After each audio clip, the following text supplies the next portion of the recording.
Boa tarde aos senhores. Estamos iniciando um trabalho de entrevistas com o filósofo argentino Raul Jacobo Albala, que também é educador e escritor, mais conhecido como Jaco. Ele é fundador de dois movimentos, o Movimento Mundial em Defesa da Humanidade e do Planeta e o Movimento pela Cura de Corpos e Almas. Jaco trabalha há mais de 30 anos na Argentina e no Uruguai, onde vem dando palestras, conferências, seminários com temas que são importantes para a humanidade. E há mais de 10 anos também tem vindo ao Brasil, principalmente a cidade de Curitiba, onde já iniciou, se está se gestando esse movimento aqui no Brasil.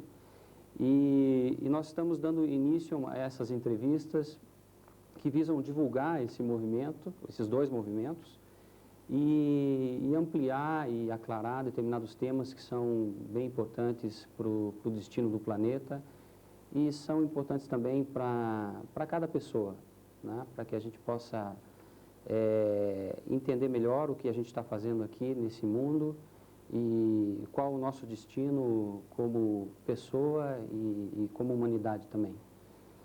Temos aqui como entrevistadores, à minha direita, o senhor Luiz Omar Saboia e à minha esquerda, o senhor Hugo César Gaetti, que também vão participar dessa entrevista, que nós vamos iniciar com o tema de cura de corpos e almas. Então, tem a palavra Hugo. Então, Jaco, minha pergunta diz relação a uma afirmação. O amor é o grande dissolvente de todas as patologias. Tu podías explicar por que é assim?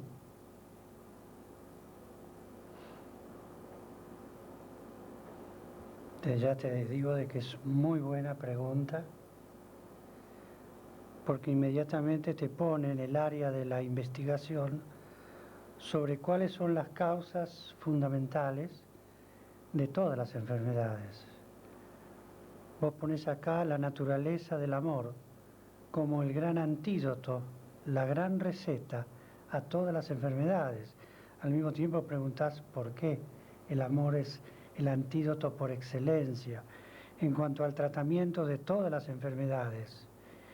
Y basta una simple investigación para empezar a obtener una noción más clara de todo ese tema.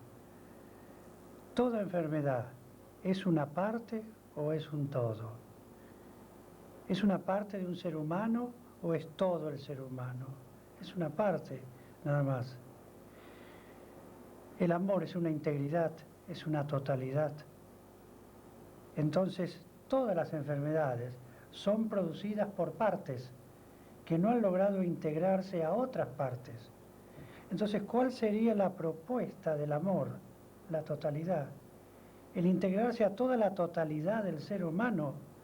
No hay enfermedades, no hay patologías producidas por esa totalidad, por la integridad del ser humano, sí por partes del ser humano.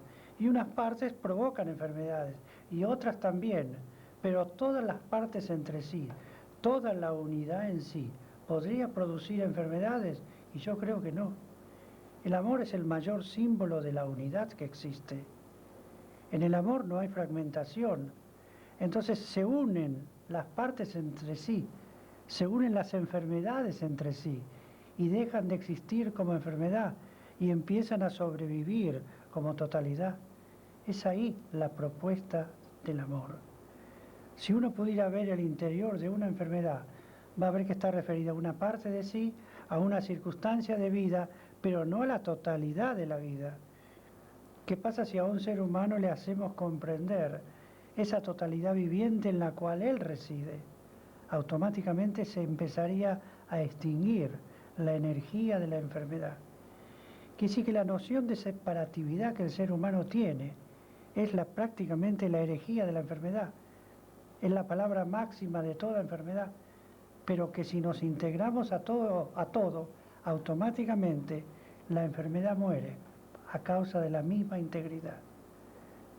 Es como que el amor succiona la energía de la enfermedad y la integra a la totalidad del ser. En la totalidad del ser no existe como enfermedad, existe como un grado superlativo de conciencia, pero no como una patología, no como una enfermedad. Entonces ahí está la enorme propuesta del amor.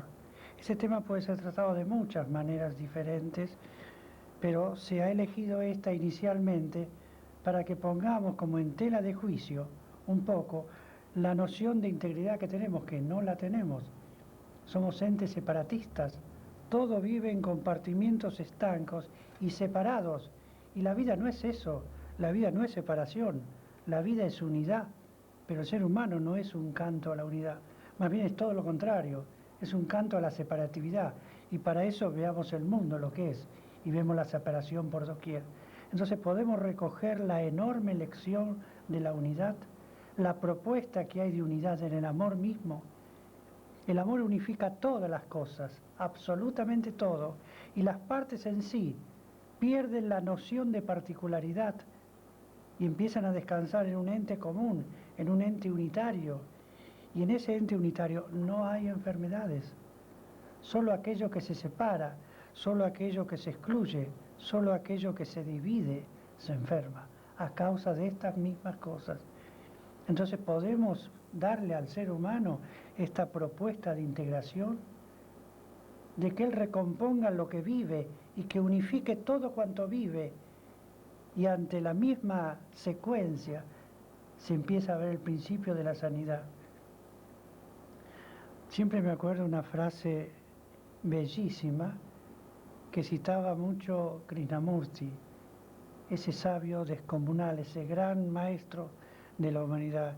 Y él decía una cosa muy simple, que cuando había equilibrio entre una polaridad masculina y una polaridad femenina, generalmente no había enfermedades graves. Y eso ya es en sí un tema de investigación. Que sí, que en toda enfermedad hay un desfasaje de esa polaridad. O se es muy masculino o se es muy femenino. Hay una desproporción. Y la desproporción llama al desequilibrio. Y el desequilibrio invita a la enfermedad. Es decir, detrás de todo está la propuesta de unidad. Sea por polaridades, sea por partes que se incluyen, todo. Hay una propuesta de unidad. Y el amor es la unidad por excelencia. De ahí que decimos que el amor es el gran antídoto a todas las enfermedades. ¿Qué pasaría con la energía del amor puesta sobre la energía de una enfermedad? ¿Qué ocurriría allí? ¿Qué itinerario natural empezaría a describir la energía de la enfermedad? ¿Y cómo se alistaría, se enrolaría a la propuesta energética del amor? Sería hermoso verlo de otra manera, ver cómo ocurre en el campo de la realidad, cómo ocurre dentro de un ser humano. Sería maravilloso verlo. Y esa es un poco la propuesta del amor. Te agradezco mucho la pregunta. Dentro del mismo tema y con esa función de ver una enfermedad, nos hemos escuchado de ti y gustaría que tú te manifestase. ¿Es posible fotografar a vibración de una doença, de una enfermedad? A vibración, ¿cómo se manifestaría en esa fotografía? También muy buena pregunta, realmente, ¿no? La enfermedad tiene una vibración. ¿Puede fotografiarse esa vibración? Seguro que sí. Es un principio fotográfico. Si el ser humano pudiera segregar energía mental en estado virginal, lo dejaría como una placa sensitiva. La vibración de la enfermedad afectaría esa placa y se revelaría a sí mismo. Y el resultante es la causa de la enfermedad, en el lenguaje de los conceptos. Que sí, que toda persona que pueda segregar esa sustancia virgen de la mente, la deja expuesta ante la vibración de la enfermedad. Y la enfermedad le entrega su propia causa, sin quererlo, inscribe en esa placa sensible la causa misma de la enfermedad. Entonces uno después lee en esa placa que ya es una fotografía, que ya se ha revelado a sí misma. Así como se saca una placa en cuanto a una enfermedad, una radiografía, esto es exactamente lo mismo, pero en los planos internos. ¿Podemos hacer eso?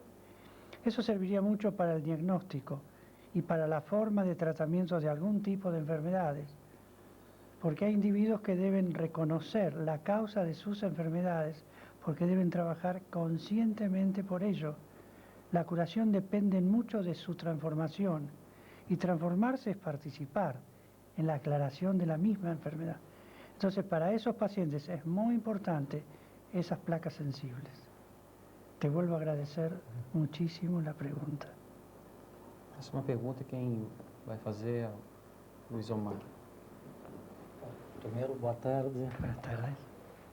É uma alegria muito grande poder participar desta gravação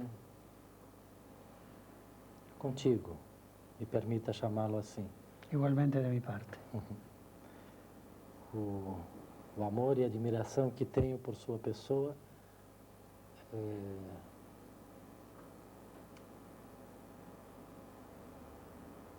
me fazem assim me sentir extremamente honrado por este momento. Sei que o que se procede aqui, mais do que gravarmos uma entrevista numa fita de vídeo, estamos gravando em nossos corações.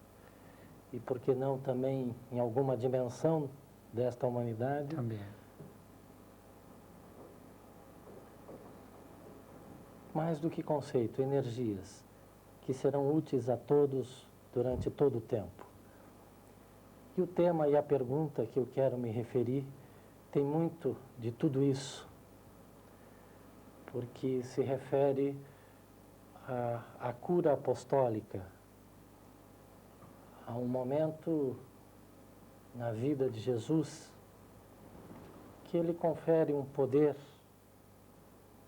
a todos os seus apóstolos, que saiam e curem e falem em seu nome.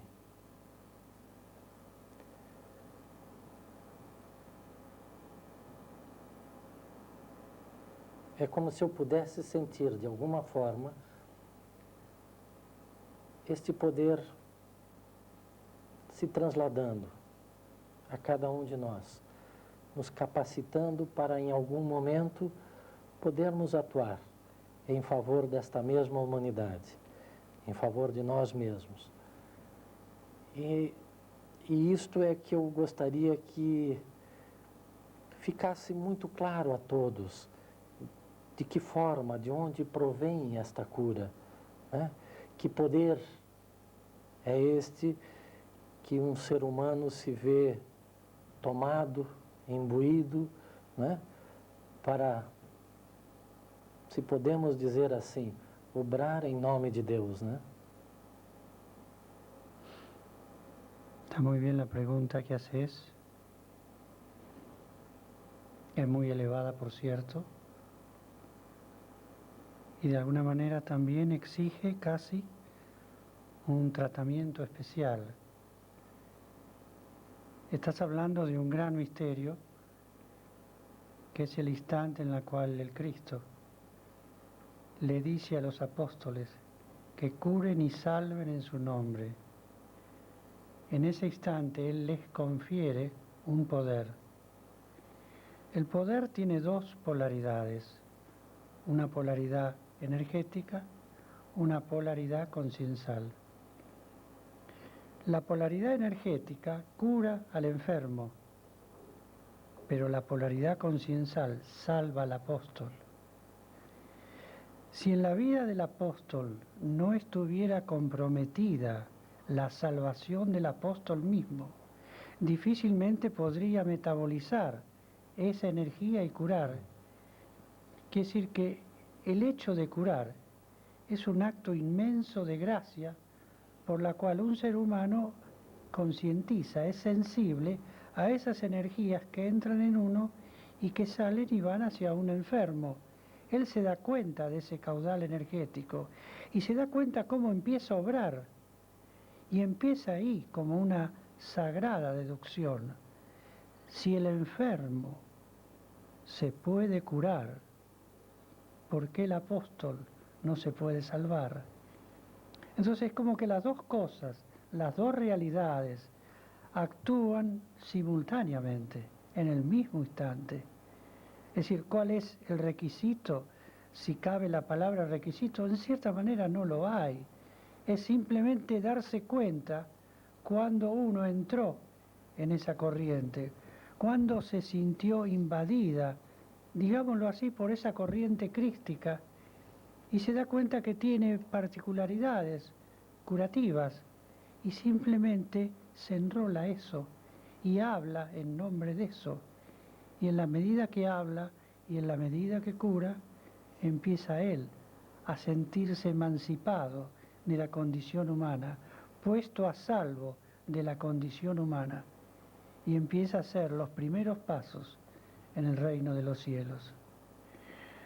Todo eso que de alguna manera había sido insinuado por el Cristo forma parte en realidad del Evangelio viviente. El Evangelio viviente es esa energía, básicamente es esa energía. Para todo es necesario una introducción, una concepción teórica, pero luego hay que trascender la teoría y uno entra en la corriente de ese Evangelio viviente cuando reconoce esa energía, cuando la ve obrar y curar y cuando ve que Él empieza a ser inafectable y salvo. Es un enorme dispositivo prácticamente creado por el Cristo mismo, para bien de los apóstoles y para bien de la humanidad. Uno toda esa historia la tiene como referida a un pasado, como que eso fue, sin embargo tiene un palpitar presente y sin embargo tiene un palpitar futuro. Algún día toda la humanidad será sensible a esa energía. Muchas veces se ha hablado de la segunda llegada de Cristo. ¿Y qué podría significar eso? La presencia viviente a nivel humanidad de todo ese caudal energético. Es decir, eso daría testimonio de que cada uno, cada ser humano, ya ha recibido a Cristo como en su corazón. La segunda llegada no habla estrictamente de una presencia física o no de Él, que puede estar o no, pero no es eso lo importante, sino lo importante es que Cristo ha nacido en el corazón de cada ser humano. Eso es verdaderamente lo importante.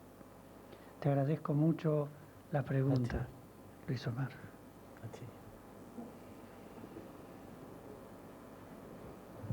Bem, com relação a... Continuando nesse tema, né, da enfermidade, a gente quando toma contato com as pessoas, a gente sente de pessoas enfermas que muitas vezes a pessoa não sabe onde se gestou, o que produziu essa enfermidade. E uma das coisas que o senhor colocou e que eu considero também importante é que haja um movimento de consciência também de quem busca a cura, de descobrir internamente a proposta da enfermidade, o que está propondo para ela, para descobrir internamente e assim se curar através desse movimento. E então a pergunta é nesse sentido, como surge uma enfermidade, por que ela se apresenta e qual a importância de se descobrir isso para se obter a cura. Uh-huh. También esta muy linda pregunta, por cierto, ¿no? Es un poco hablar en términos muy generales, ¿qué es la enfermedad? Y en sí sería lindo exponerla a un delicado criterio y preguntarnos a nosotros mismos, básicamente, ¿la enfermedad es producto de lo que somos o de lo que no somos? ¿Cómo se crea la enfermedad? ¿Quién contrae? ¿Quién es contrae la enfermedad o quién no es? Es decir, en nosotros hay un enorme caudal energético y debemos partir del hecho que nos desconocemos, y eso es una realidad. Que sí, que en ese desconocimiento hay partes que sí conocemos de nosotros, y hay grandes partes, un campo muy inexplorado, que no sabemos de nosotros. Entonces, ¿dónde nacería prácticamente la enfermedad? ¿En lo que uno es o en lo que uno no es? Uno, por el hecho de no conocerse, está expuesto a 1000 contagios. Y muchas de las energías que dan vuelta dentro de nosotros mismos no nos pertenecen. Son producto de la vida de relación. Y sin embargo están habitando en nuestro interior. Y están conviviendo con nosotros. Y crean situaciones, hábitos para salir a la expresión. Quiere esto decir de que estamos viviendo la vida de muchos seres humanos, no la nuestra. Qué triste eso, ¿verdad? Que uno esté viviendo la vida de otros y no la suya. Entonces ahí se crea el primer factor patológico, como si fuera la simiente, el germen de la misma enfermedad. Entonces de todas esas energías que no somos nosotros, nace el mayor porcentaje de la enfermedad humana. Eso por un lado.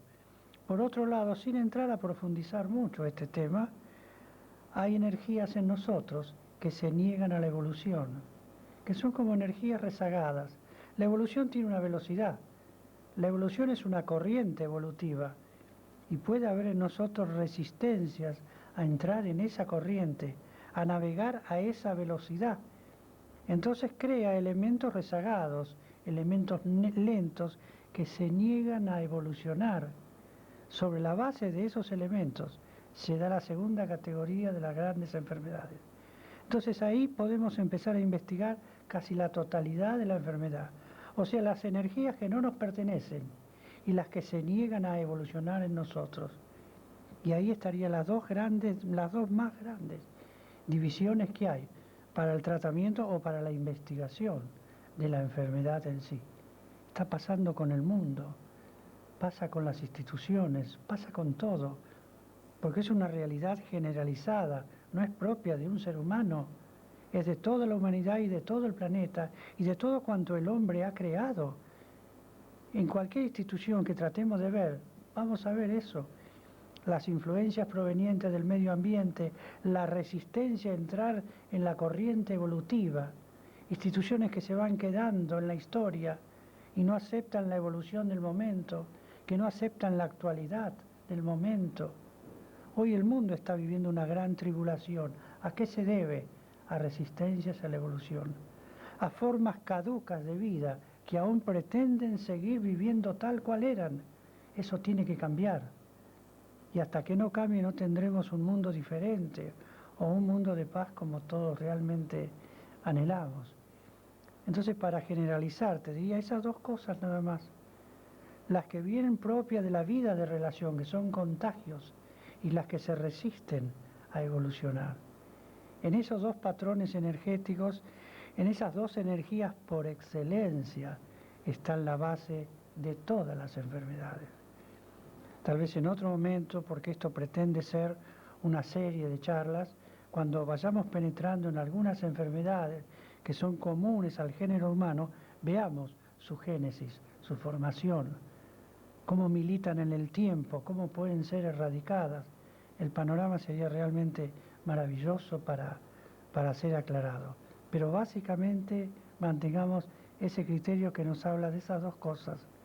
Enfermedades provenientes de la vida de relación, que es lo que no somos, y aquello que sí somos, pero que se niega a continuar evolucionando. En esos dos patrones está toda la inmensa totalidad de las enfermedades. Te agradezco mucho, André, la pregunta. Eu estava querendo, para a gente concluir, fazer mais uma pergunta. Eu gostaria, antes de concluir também. Tá. Com relação a esse movimento pela cura de corpos e almas, né, como nós estamos recém começando esse mecanismo, né, através dessa entrevista, seria interessante que o senhor falasse um pouco a que se propõe esse movimento e qual o objetivo desse trabalho e talvez dar uma mensagem com relação a isso ao mundo. Mira, te diría simplemente, y tan todo eso, esparcir la realidad viviente de ese Evangelio que se presentó al mundo hace 2000 años, pero ahora empezar a conocerlo en espíritu y en verdad, tal cual Él lo aconsejó, que solamente en espíritu y en verdad sería eso conocido. Y aquí hay una propuesta en relación a todo eso. Y yo creo que todo el tema del tratamiento de la enfermedad apunta a esa realidad evangélica, porque es un poco el principio energético por excelencia. La misión de Cristo fue inaugurado por el poder de curar, pero la gente se quedó viendo enfermos que se curaban y no ese ministerio viviente que se oficializaba, que se afincaba en la tierra. Muchos fueron las personas que se curaron, indudablemente que sí, pero y esa realidad viviente y ese evangelio viviente que quedaba sentado en la tierra para edades futuras, el milagro mayor estaba allí. Muchas veces se ha dicho de que Cristo curó muchos ciegos, y yo me preguntaría si los ciegos que Él ha curado eran todos ciegos físicamente. Y yo creo que muchos ciegos físicamente había, pero había otra ceguera, la ceguera que no permite ver la realidad del reino de los cielos, porque el ser humano de alguna manera es un poco ciego ante las realidades de ese reino. Y el Cristo es como que les concedía la segunda visión que les permitía ver en la realidad de ese reino. Yo creo que toda esta aventura de la curación, toda esta aventura de la precipitación de ese evangelio, nos va a devolver la vista a ese otro reino. Y tendremos otros ojos al mismo tiempo que los físicos para mirar esa otra realidad. Y yo creo que esa sería una de las mayores bienaventuranzas para esta humanidad doliente. Te vuelvo a agradecer. Se me permite, eu gostaria de comentar que, primeiro, a sincronicidade que se deu, porque justamente a pergunta que o André fez é a pergunta que eu também iria fazer. Mas talvez complementando um pouco mais a pergunta, neste movimento eu posso, vamos dizer assim, dentro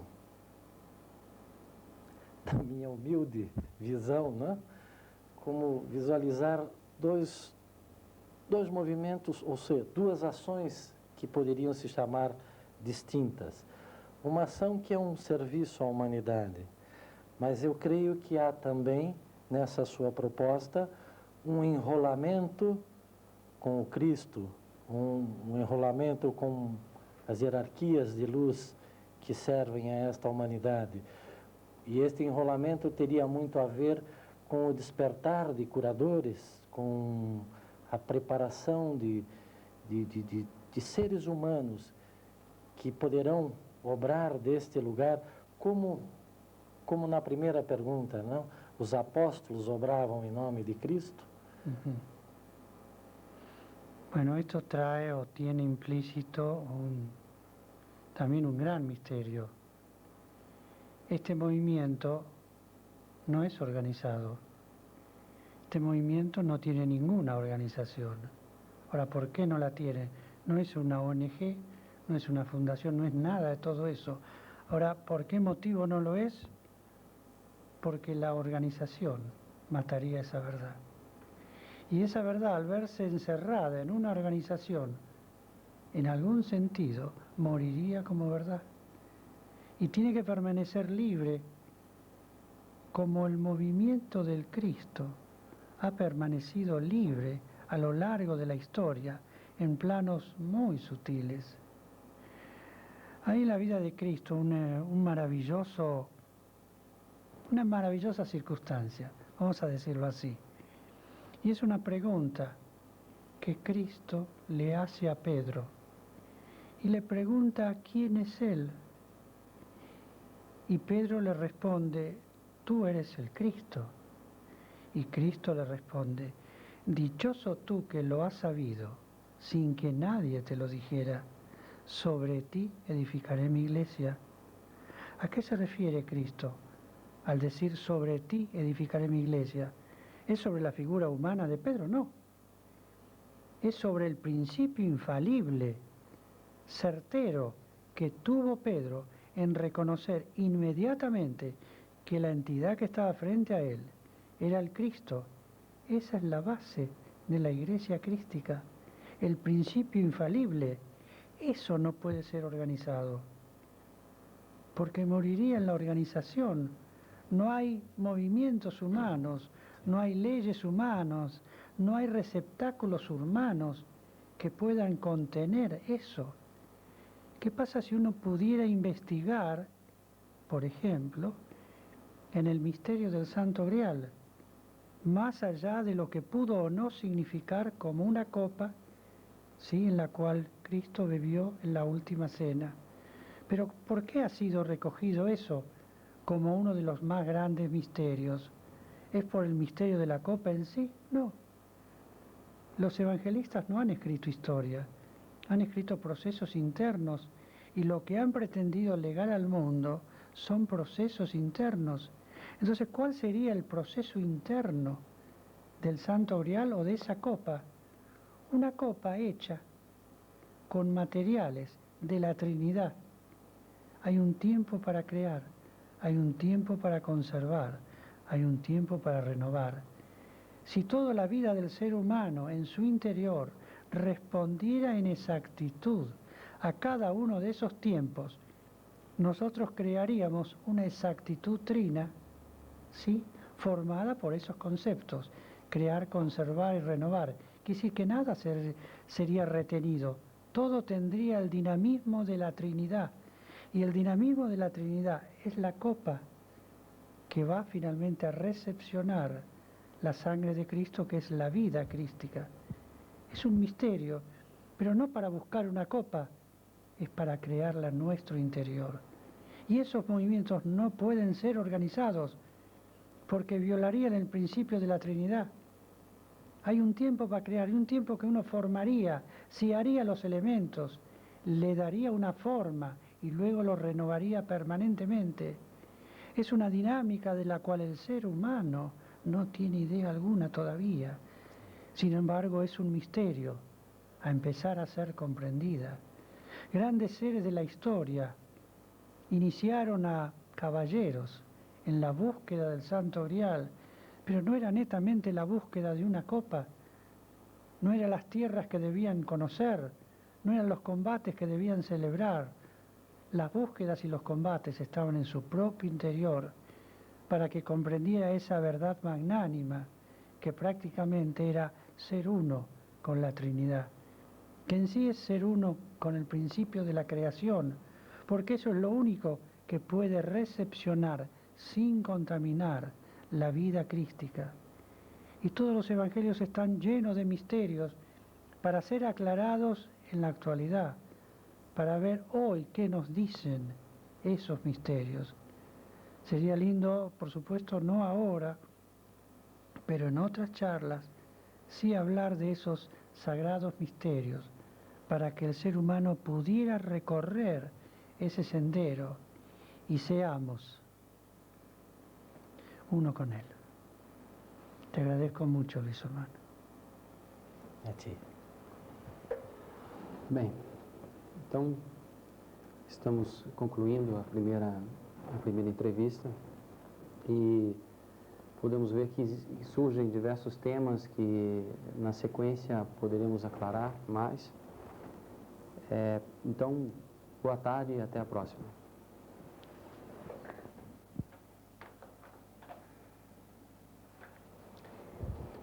Sobre o segundo.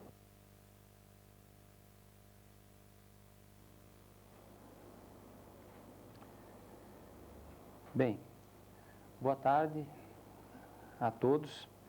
E estamos apresentando o filósofo, escritor e educador argentino, o senhor Raul Jacobo Albala, mais conhecido por Jaco, que é um fundador de dois movimentos: o Movimento Mundial em Defesa da Humanidade e do Planeta e o Movimento pela Cura de Corpos e Almas.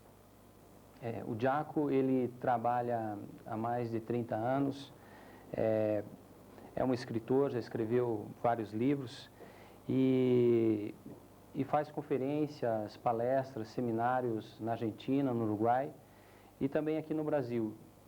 Já vem há mais de 10 anos fazendo um trabalho, principalmente na cidade de Curitiba, e está aqui conosco para falar um pouco com relação a esse movimento mundial em defesa da humanidade e do planeta, nesse momento que é tão importante para a humanidade, com o surgimento de mais uma guerra, né?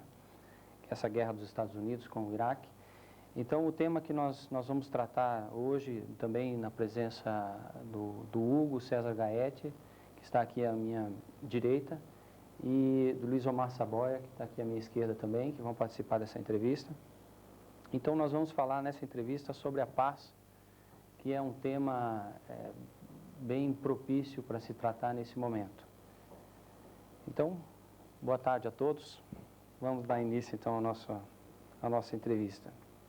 Bom, a primeira pergunta para que a gente possa iniciar esse diálogo, de onde surgem os conflitos e as guerras? Por que a humanidade vive tantos conflitos? De alguma forma, as pessoas vivem conflitos internos e na vida de relação. E a gente vê que a humanidade, com tantas guerras que já houveram e continuam surgindo, e nós continuamos sempre querendo ter a paz e estabelecer a paz no planeta. Então, eu vejo que é importante a gente examinar essa questão, de onde surgem as guerras e os conflitos e como se fazer para restabelecer a paz no planeta. Una muy necesaria pregunta, ¿verdad? Sobre todo en estos momentos. Hay un dicho muy popular que dice que la guerra nace en la mente de los hombres. Yo creo que es la mente humana la que hay que conquistar. Pero curiosamente la mente humana no tiene dueño. Y si no tiene dueño, la mente de por sí, por su naturaleza dual, si se quiere, va a crear muchas guerras, como va a crear muchos acuerdos de paz. Y lo curioso y la ironía del destino mismo es que a esa misma mente que crea guerras, pretendemos que logre acuerdos de paz. Yo creo que el movimiento está viciado por naturaleza. Entonces hay que ver otro tipo de realidad. Entonces, ¿puede la mente encontrar un amo? ¿Existe realmente el amo de la razón? Existe. Alguien que tenga en la mente a un instrumento más. Fíjate vos lo que hablamos en relación, por ejemplo, a las guerras. Las guerras tienen que haber sido pensadas. Que sí que se inició en el mundo del pensamiento y no hubo nada que detuviera la emisión del pensamiento. Que sí que el pensamiento es un ente, una energía prácticamente sin control, que no tiene amo. Entonces, mientras no tenga amo, muchas guerras más va a haber, y muchas creaciones y acuerdos de paz va a haber, pero no va a ser aclarado el misterio de la guerra. Y yo creo que eso es sumamente importante. Y hasta tanto no comprendamos cómo funciona el pensamiento, cómo se esgrime el pensamiento, por qué necesitamos pensar, hasta no se aclare ese panorama, porque es el punto clave, es prácticamente el talón de Aquiles de la humanidad, comprender eso. Hasta que no se aclare eso, nada va a ser resuelto. Yo recuerdo haber visto en un video una conferencia de Krishnamurti. Y la conferencia estaba dedicada al asesinato del Mahatma Gandhi. Creo que fue una de las conferencias más dramáticas que he visto en mi vida. Y la conferencia comienza Krishnamurti preguntando ¿quién mató al Mahatma Gandhi? Y toda la gente opinó el nombre de quien lo ultimó. Y le dice, no, a Mahatma Gandhi lo mataron ustedes, con todas las ideologías, con todos los ismos, con todas las divisiones, con todas las creaciones del pensamiento. Todo eso mató al Mahatma Gandhi. El público quedó helado. Y yo creo que él dio ahí el inicio a un mecanismo por el cual nosotros podemos llegar a comprender el principio y tal vez el fin de todas las guerras. O sea que mientras el principio pensante sea dominante en el mundo, siempre va a haber posibilidad de guerras. Pero si llegamos a encontrar el origen mismo del pensar, como llaman a veces los orientales, el amo de la razón, ese amo nunca estuvo en guerras. En ese amo siempre ha florecido la paz, pero no ha habido todavía contacto con el mundo del pensamiento, ni se han logrado los equivalentes en el mundo del pensamiento, y así está el mundo. Es decir, podemos recoger esa gran lección. El hombre que de alguna manera es dueño de su pensar, si en algún instante se le presentara el pensamiento de la guerra, sabría cómo dominar eso, sabría cómo mantenerlo en reserva, sabría cómo comprender el origen que eso ha tenido y no convocar a la acción y no entrar en una guerra. Pero acontece de que el ser humano no es dueño de su pensamiento y que mientras no lo sea, va a haber oportunidad de muchas guerras más. Y vamos a vivir esta, y se terminará esta, y va a aparecer otra, y va a aparecer otra, y va a seguir apareciendo, hasta que no sea dominado ese factor, hasta que la conciencia no tenga supremacía sobre el complejo pensante, sobre la mente misma, y sea tan dueño de mi pensar como puedo ser dueño de los movimientos de mi cuerpo. Entonces es ahí donde está en forma espantable la clave. Alguien dijo una vez, y con mucha razón, dijo, la vida es la obra de los pensamientos. Que siga así como pensamos, así es la vida. Y el mundo es el fruto del pensamiento. Estamos viéndolo sobre todo en esta actualidad. Si no se pensara en las guerras, ¿podría haber posibilidad de guerra? Y si no se pensara, ¿a qué dimensión accedería el ser humano? ¿O a qué dimensión accederíamos en lo individual, en lo personal? ¿No sería importante ser dueño de nuestros pensamientos? Yo creo que sí. Es la gran lección que se avecina para la humanidad. Porque no tendremos un mundo mejor, porque jamás habrá un mundo de paz, a menos que se aclare el por qué necesitamos pensar. ¿Por qué no tenemos un acceso directo a la realidad? Y tenemos que tomar apuntes en la forma del pensamiento, o encargarle al pensamiento que nos hable sobre la realidad. Yo creo que estamos sujetos a la mayor de las ilusiones. Yo creo que el ser humano, en la medida que piensa, duerme, y en la medida que no necesita pensar, despierta. Donde no hay guerras, donde puede florecer la paz, es un mundo de seres despiertos. Y esa es parte de la gran clave. El que comprende por qué piensa, deja de pensar y automáticamente va despertando. Tal vez estamos compartiendo el sueño más antiguo de la historia.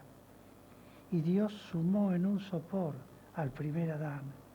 Y tal vez ese sopor tiene mucho de conciencia vigílica. Alguien dijo, la vida es sueño, decía Calderón de la Barca. Y yo creo que estamos viviendo la realidad de ese sueño. Y en ese sueño estamos combatiendo. Y en ese sueño estamos originando guerras. ¿Pero podemos llegar a despertar? Yo creo que sí. Uno de los sabios más grandes de la historia dice que cuando el ser humano soñaba con una pesadilla, despertaba. La pesadilla misma lo obligaba a despertar. Pero si tenía un sueño feliz, lo más probable es que siguiera durmiendo. Nosotros en la actualidad estamos empezando a vivir una enorme pesadilla en la forma de una guerra. ¿A qué niveles deberá llegar la pesadilla para producir el despertar de la raza humana, a mí me espanta la perspectiva, porque veo al ser humano tan dormido, tan ciego y tan indefenso en algún sentido, que realmente es de temer el futuro que se nos acerca. Pero no podrá tener eso un fin, no podrá existir una reflexión. Yo creo que la habrá, porque el horror finalmente termina o concluye con un estado de reflexión. Pero ¿deberemos llegar a esas instancias? Yo creo que no hace falta. Que el ser humano empiece a darse cuenta por qué piensa, por qué necesita hacerlo, y tal vez en la conquista de la mente esté el principio oculto de la paz, que en realidad es así. Te agradezco mucho la pregunta, André. Puedo seguir só mais um pouco Sim, com relação sim, que você falou com relação à reflexão, né? Qual a verdadeira etimologia dessa palavra? O que é a reflexão? Bueno, sí, la reflexión en este caso es un tema muy sutil y ya pertenece o está dentro de una de las más grandes disciplinas del mundo, donde una de las etapas de esa gran disciplina es la reflexión prácticamente. Pero reflexión no es pensar, es reflejo. Que sí que hay una realidad que se refleja en algo. El ser humano piensa. El pensamiento es agitación de la sustancia mental. Si tuviéramos un lago y en ese lago hubiera oleaje, la agitación de las aguas nos impediría ver el cielo. No se refleja nada. Todo sería sumamente confuso, como si miráramos en la mente de un ser humano lleno de pensamientos, todo es confuso. Pero si el pensamiento pudiera descubrir por qué necesita pensar, el oleaje se va apaciguando y queda un estado de quietud. En esa quietud de la sustancia mental se refleja el cielo y se refleja la realidad. Yo creo que eso va a marcar el inicio de una nueva era en los seres humanos, que no van a vivir bajo el dominio del pensamiento, o sea, de la agitación de la sustancia mental, sino del reflejo.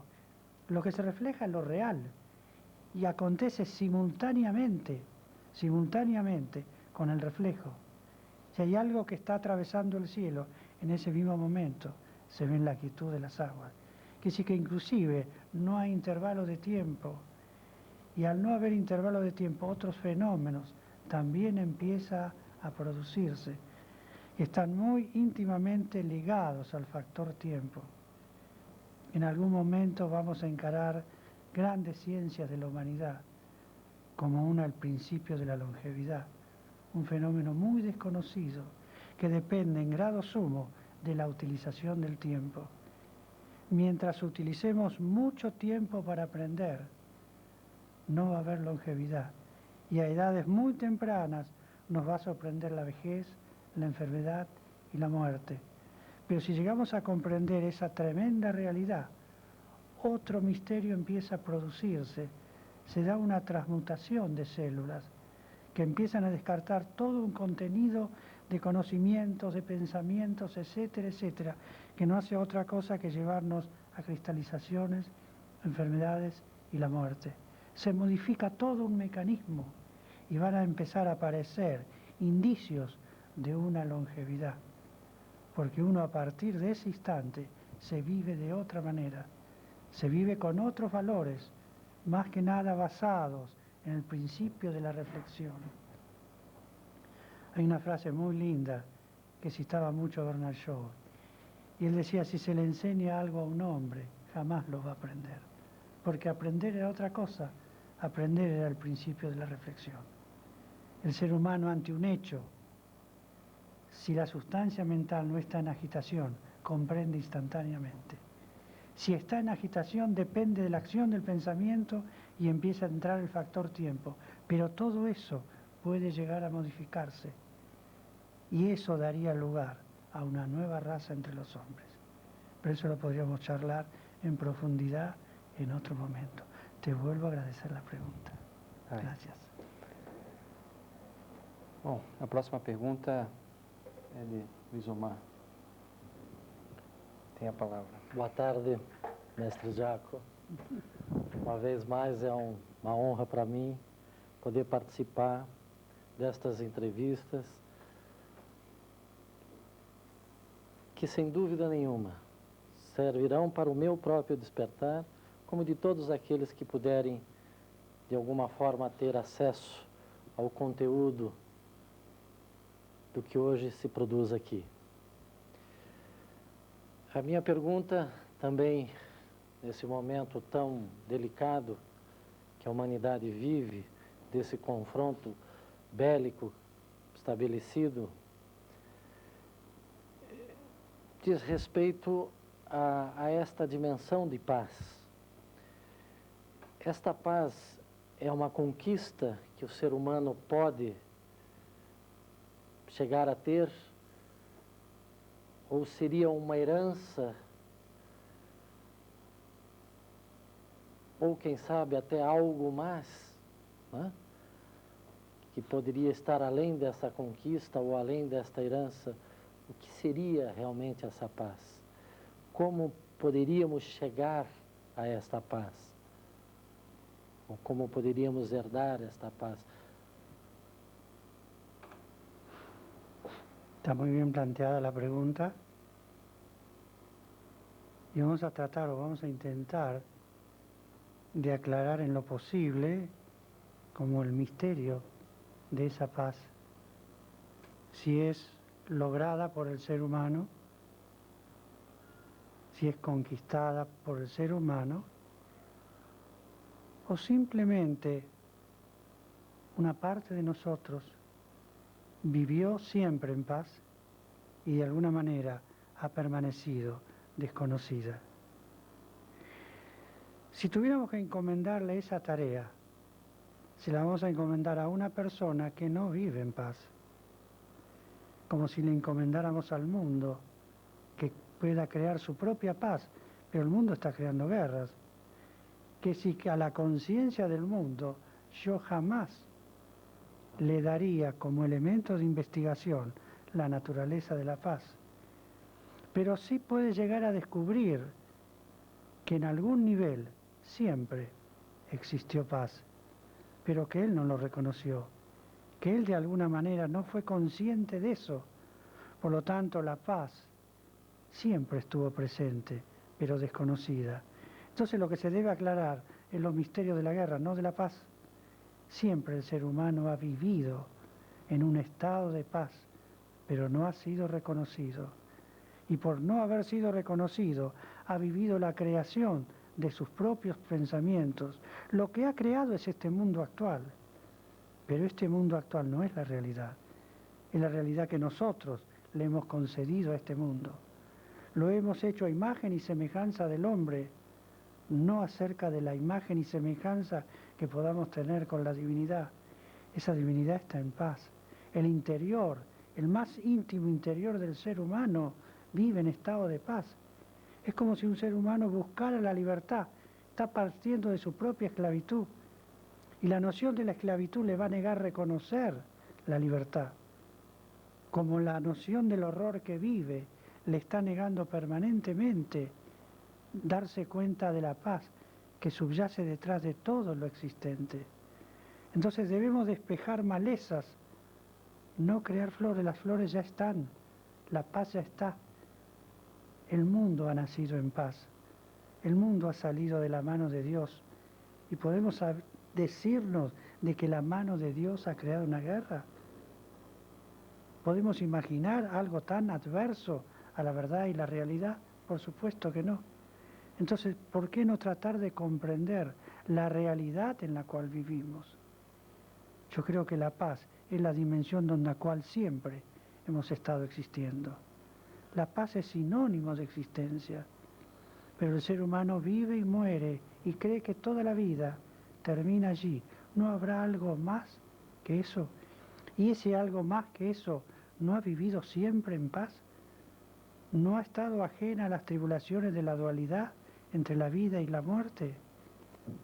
¿Hemos podido reconocer en nosotros un principio existente? ¿Sabemos acaso si existimos o no? Creemos que vivimos y morimos y ahí termina todo. ¿No habrá algo más? Eso que nació a la vida, ¿de dónde vino? ¿De lo que no es? ¿De lo que no existe? ¿Lo que no existe pudo haber creado la vida? Imposible, ¿verdad? Que sí, que hubo rasgos de existencia. Hubo una existencia que plasmó la vida y que se retrae en la forma de la muerte. Ahora, ¿cómo vive esa existencia? ¿Vive en guerra? Yo pienso de que no. Entonces, si pudiéramos descubrir en nosotros rasgos existenciales, automáticamente nos daríamos cuenta de que eso siempre ha vivido en paz. ¿Qué pasa si el ser humano reconociera eso? Es como si hubiera reconocido que es inmortal y se diera cuenta cómo vivió esa inmortalidad. ¿Vivió en guerras, etc.? No, vivió siempre en paz, absolutamente siempre. ¿Podemos comprobar eso? ¿Podemos hacer de eso una investigación? Es un poco el ser o no ser, esa es la cuestión. Fíjate, hablábamos de la mente y hablamos de que ella es la creadora de todas esas guerras. ¿Cómo es la relación entre la mente y la existencia? La mente es una parte de la existencia, no es la existencia en sí. La existencia está más allá de la mente. Entonces podemos descubrir el misterio existencial, podemos descubrir eso. Y si los seres humanos comienzan a despertar a esa realidad existencial, ¿no nos daríamos cuenta de que eso siempre ha vivido en paz? Y lo que uno logra se transmite por consecuencia, por añadidura. Tal vez el sabio, el santo más grande del último siglo, me refiero al Ramana Maharshi, decía de que lo mejor que podíamos ofrecerle al mundo era nuestra propia realización. ¿Y en qué consiste la realización? En hacer realidad todas las cosas ilusorias que vivimos. ¿Y cuál es la realidad de todas las cosas ilusorias? La existencia en sí. Saber que existimos. Ese es el mayor logro, entre comillas, al cual podemos arribar. Yo creo que únicamente los seres humanos que empiezan a darse cuenta de que existen, no que viven y que mueren solamente, le pueden conceder a la vida otro nivel, otro valor, otro caudal. Y yo creo que eso es lo que más necesita el mundo. Estamos viendo esta guerra que se ha iniciado. Está sobre la base de seres que se creen inmortales o seres que de alguna manera están presintiendo que la existencia está en ellos. No, son ajenos a eso, son ignorantes de eso, porque si supieran de eso, no harían lo que hacen. Seguramente que no. Entonces podemos arribar a ese logro tan excelso. Me acuerdo una frase maravillosa de Tagore. Y él decía, esta es mi plegaria, poder saber antes de morir, porque la tierra me llamó a sus brazos. No hablaba de una realidad dentro de los parámetros de una vida, sino de la existencia humana, de la existencia física, poder saber por qué fue atraído a la existencia física, o por qué nosotros hemos sido atraídos a la existencia física, a innumerables vidas y muertes. ¿Para qué ese largo peregrinar? ¿Para qué todo eso? Para saber de dónde veníamos, para saber qué éramos antes de entrar en esa corriente de vidas y muertes, hasta que esa rueda de reencarnaciones tuviera su fin. Una vez le habían hecho una pregunta al Buda acerca de quién era. Y él simplemente respondió algo fantástico y elemental. Si tuviera que decir de la diferencia que nos asiste, dice, simplemente consistiría esto en que yo recuerdo mis vidas pasadas y tú no. En eso solamente le dijo. Yo recuerdo de dónde vine, Yo recuerdo quién era y quién soy, y tú ignoras eso.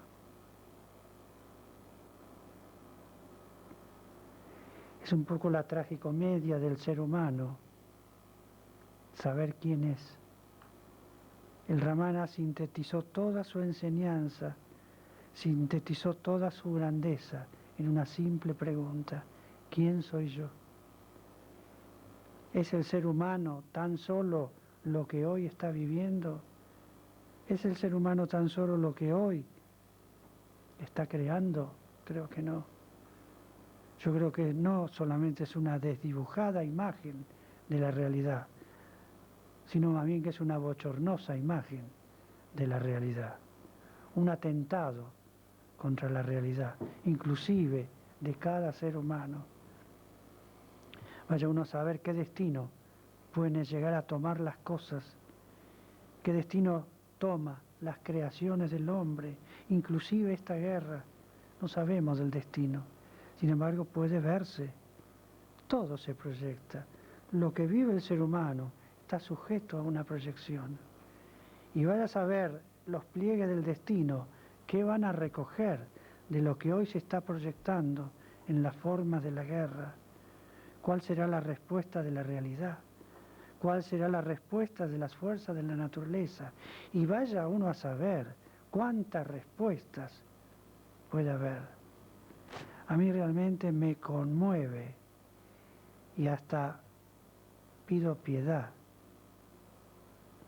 por lo que se está haciendo.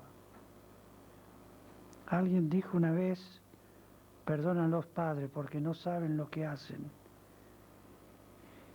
Y yo creo que esa frase puede ser muy aplicable a la actualidad. Pero yo no sé hoy si el perdón existe dentro del argumento del destino, porque la asignatura del ser humano es aprender. Y uno aprende a través de las propias creaciones de él. Y si el hombre está creando guerras, va a aprender de las consecuencias de la guerra, pero ¿a quién le alcanzarán esas consecuencias? ¿Cómo será el itinerario futuro? ¿Cómo será el destino de lo que se está creando actualmente? Es verdaderamente espantable lo que se puede observar en el futuro. Por eso, si por un instante se les permitiera ver lo que será de ellos, yo creo que todo sería modificable. Yo recuerdo una obra maravillosa que se llama Un cuento de Navidad de Dickens, en la cual hay un proceso similar. En este caso es la vida de un avaro, pero puede ser aplicable a todo. Y simplemente él recibe en la Nochebuena la visita de quien fue socio de él, diciéndole simplemente que van a venir 3 espíritus en la noche y que le van a advertir sobre su futuro para que se encomiende y para que se modifique. Y los espíritus llegan.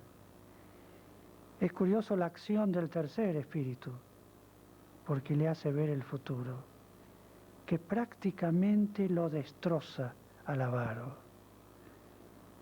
hasta que se ve en un momento determinado en un cementerio y ante una tumba, y le pregunta al espíritu del futuro de quién es esa tumba,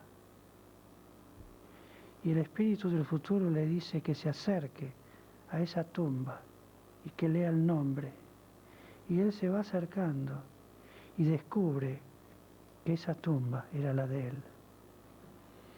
Era la tumba más pobre de todo el cementerio. Y él antes se preguntaba quién podía haber merecido un olvido tan grande.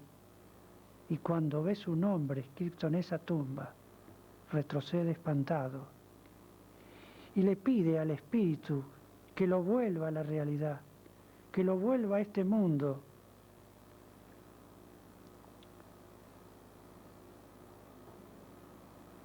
Y que le conceda otra oportunidad. Y se ve en esa escena él gritando sobre la tumba, pero vuelto a la realidad, está gritando en su propia cama. Y a la mañana siguiente empieza una nueva vida para él. Pero ¿qué fue lo que lo modifica? La visión del futuro, el espíritu de las futuras Navidades. Y yo creo que es todo el mundo, y de donde se están gestando todas las guerras, si tuvieran acceso al futuro de sus creaciones, retrocederían espantados y pedirían perdón y pedirían por otra oportunidad. En cierta manera, mi deseo es de que tengan un mínimo acceso al futuro y vean el orden cronológico de las consecuencias para que puedan ver lo que será de ellos. Porque si lo vieran, se hincarían en la tierra y pedirían perdón.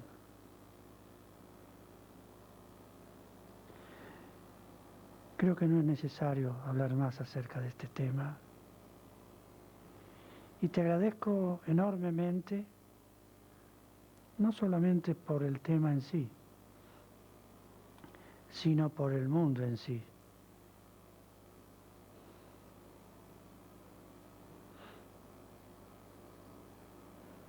Por la humanidad en sí, porque creo que merece vivir otra realidad. Te agradezco mucho.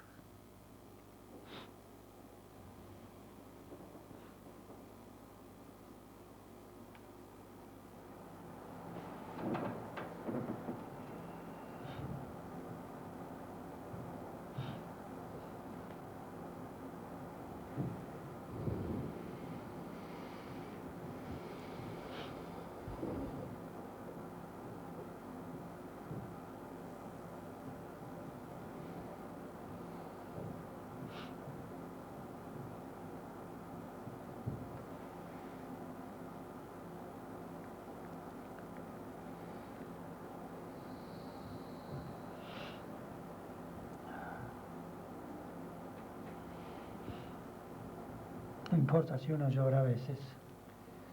Creo que no es vergüenza llorar, todo lo contrario.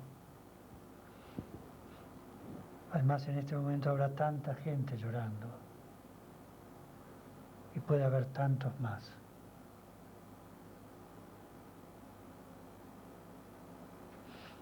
Te escucho.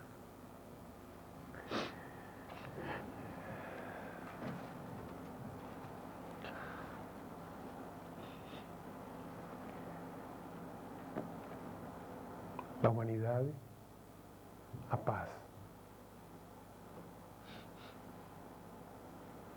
Son duas coisas tão diferentes assim.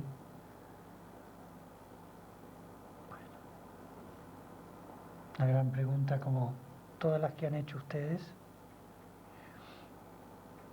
Tal vez el tratamiento de esta pregunta sea un tanto diferente para correr la emotividad a un lado y hablar más como objetivamente, o tal vez hasta si se quiere, un tanto hasta si la palabra puede ser permitida, proféticamente. Entonces, ¿cuál sería la relación entre la humanidad y la paz?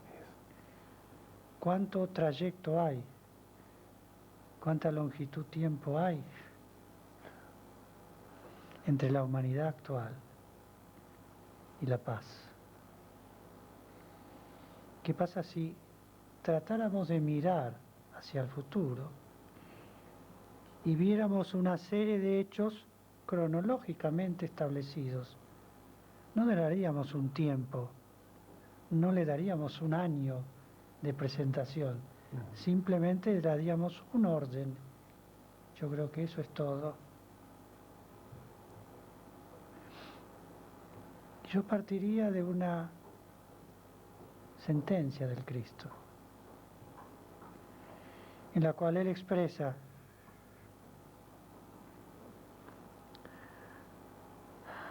Bienaventurados los mansos, porque ellos heredarán la tierra. Habla de la concesión de la tierra a todos los hombres de buena voluntad. No habla de conquista de la tierra, habla de heredar la tierra.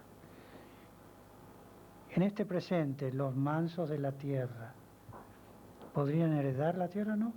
Hay un elemento caótico por excelencia. Hay todo eso que vemos en las formas de la guerra. Eso está presente, todo eso. Pero curiosamente la sentencia habla de heredar la tierra. Sin embargo, él manifestó una sentencia antes que eso. Habla de la separación de la paja del trigo, que en sí es la separación de lo caótico de la figura de esos mansos. Que sí que habrá un hecho natural, no vamos a comentar todos los pormenores o toda la conformación de ese vastísimo hecho en la cual se va a producir esa separación en el seno de la misma humanidad. Y todo el elemento caótico es como que será separado. No vamos a hablar de eso hoy, pero sí como una realidad que habrá de existir indudablemente. A esa humanidad, a esos mansos, se les habrá de conceder la tierra.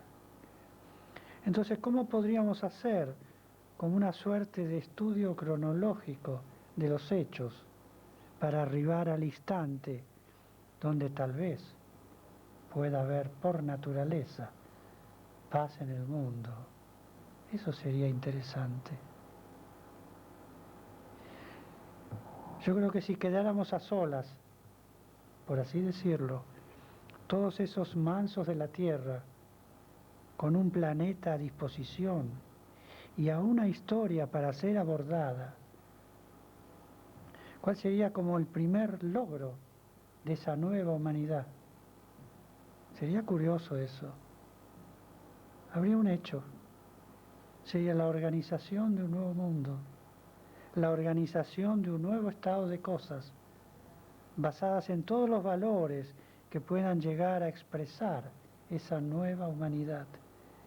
Entonces el primer logro que se divisa en ese horizonte, por así decirlo, sería la organización de un nuevo mundo basado en toda esa disposición, esa dispensación de la deidad hacia el género humano.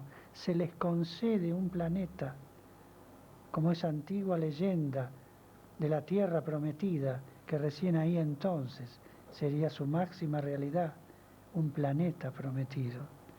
Entonces toda esa humanidad comenzaría la organización del nuevo mundo. ¿Cuál sería como segundo elemento, el segundo estado cronológicamente hablando? ¿Qué recepcionaría esa humanidad nueva que se vio abocada a organizar un nuevo mundo? Está dentro de una vida, pero ¿qué debe descubrir de esa vida? El sentido. Y curiosamente lo que más recepcionaría y lo que sería como prácticamente ordenado dentro del género humano y del planeta mismo, ese es el sentido de la vida. Es decir, que para todos esos seres humanos la vida comenzaría a tener un sentido, algo que no existe en la actualidad. Luego eso continuaría, y ese sentido de la vida, que sería como la magia de la vida misma, ¿qué tarea o a qué tarea se abocaría? A perdonar a la naturaleza humana, a perdonar el pasado de la humanidad, como si fuera el bautismo mismo, por intermedio de la humanidad misma. Que sí, que todo ese sentido de la vida que uno lograría comprobar, empezaría a perdonar todas las formas de vida que hemos vivido sin sentido alguno. Y eso sería prácticamente el tercero. Tenemos entonces la organización del nuevo mundo. ¡Ay! Cuántas cosas, cuántas cosas. El sentido de la vida, y tendríamos el perdón de todo nuestro pasado. Y yo creo que en ese perdón es donde se oficializaría algo así como la independencia de una antigua condición. En el mundo florecería otra verdad, se habría independizado de todo lo antiguo y todo lo antiguo redimido e integrado en una vida mayor y abundante, abordaría tal vez un gran logro, la libertad. Y tendríamos por primera vez en la historia de la humanidad un mundo internamente libre. Yo creo que sobre la base de esa libertad existe la paz. Entonces, cuando naturalmente el ser humano tendría paz, cuando sea libre, puede ser libre si no se ha perdonado, y puede ser perdonado si no ha adquirido sentido de la vida, y podría haber sentido de la vida si no ha organizado la vida en la superficie, la vida en el mundo.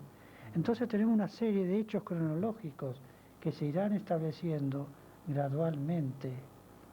Es como que eso de alguna manera está escrito. Y lo que uno hace tal vez no sea otra cosa que leer lo que está escrito, porque así mismo lo encuentra sumamente sensato. Entonces, organizar un nuevo mundo sobre la base de esa nueva humanidad, darle a la vida un sentido, que el sentido perdone nuestro pasado y que el pasado perdonado nos haga libres, son los pasos previos y los grandes pasos por los cuales se va a establecer la paz en el mundo. Claro, uno diría, pero ¿cuándo ocurriría eso? En el interior del ser humano, eso está ocurriendo ahora. Pero si lo quiere llevar a la expresión física, necesita el aval del tiempo, necesita extenderlo en el tiempo, pero internamente está ocurriendo en este mismo instante. Entonces, ¿puede uno tener un diálogo con lo instantáneo, con lo que está ocurriendo, con un eterno presente? Tal vez puede. Y esos serán los pioneros de todas las edades. Los seres humanos que se anticipan a los hechos físicos. Seres humanos que ven en alguna medida el futuro, que aprenden del futuro, porque el futuro es un eterno presente energéticamente hablando. Nada nos priva de la paz individual, pero podemos ponerla cronológicamente en el tiempo, tanto sea de lo individual como desde lo mundial. De nosotros depende. Pero es probable que esa paz a la cual vos te referís tenga ese orden cronológico. La organización, el sentido de la vida, el perdón del pasado y la libertad en sí misma. ¿Será así? Está a disposición del género humano de que eso sea una realidad lo más inmediata posible. Esas grandes verdades no tienen estrictamente un orden en el tiempo. Siempre la vida ha tenido aventureros del futuro, pioneros del futuro, adelantados de todas las épocas que trajeron las bondades de esas otras grandes realidades. En la presencia, en la vida del Cristo, hemos visto mucho todo eso, como en infinidad de seres que han traído la realidad de un mundo diferente. Escuchemos lo que han pronunciado y seguir esos pasos es la asignatura pendiente de la humanidad. ¿Podemos vivir así? Yo creo que sí. Más que eso, debemos vivir así. Te agradezco mucho, Víctor. Soy yo que te agradezco. Bem, para concluir,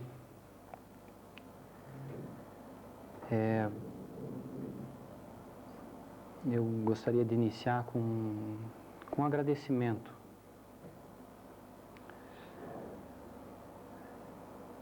Agradecer a essa grande oportunidade que está tendo esse movimento em defesa da humanidade e do planeta, que é um movimento que não está ligado a nenhuma religião, a nenhuma escola filosófica.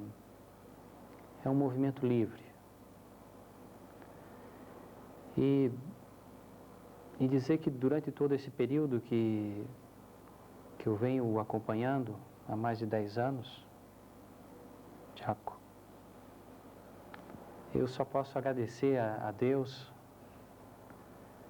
por essa oportunidade de poder conviver contigo e e ouvir tudo aquilo que tem dito, que eu sei o quanto tem sido importante para mim e sei o quanto isso pode ser importante para a humanidade,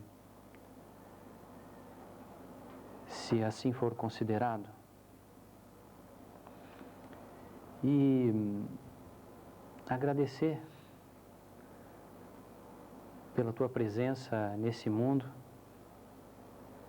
e a todos os seres que contribuíram por essa presença também. Isso nos faz ver o quanto nós somos assistidos e nos faz perceber também essa grande expectativa que esses grandes seres que de alguma forma assistem à nossa evolução, a evolução humana, a grande expectativa que eles têm de que a gente desperte, que a gente consiga viver um mundo melhor, mais justo, com mais paz, com mais serenidade. Mas isso tudo, como você falou, depende muito de nós, depende desse despertar, de que a gente procure conhecer a nós mesmos e quem somos, de onde viemos e para onde vamos. E então essa entrevista, certamente, por tudo que se passou, tudo que foi dito e pela grandeza do que se estabeleceu, nos faz perceber o quanto pode ser importante para as pessoas que estejam alinhadas com esse movimento, com essa proposta.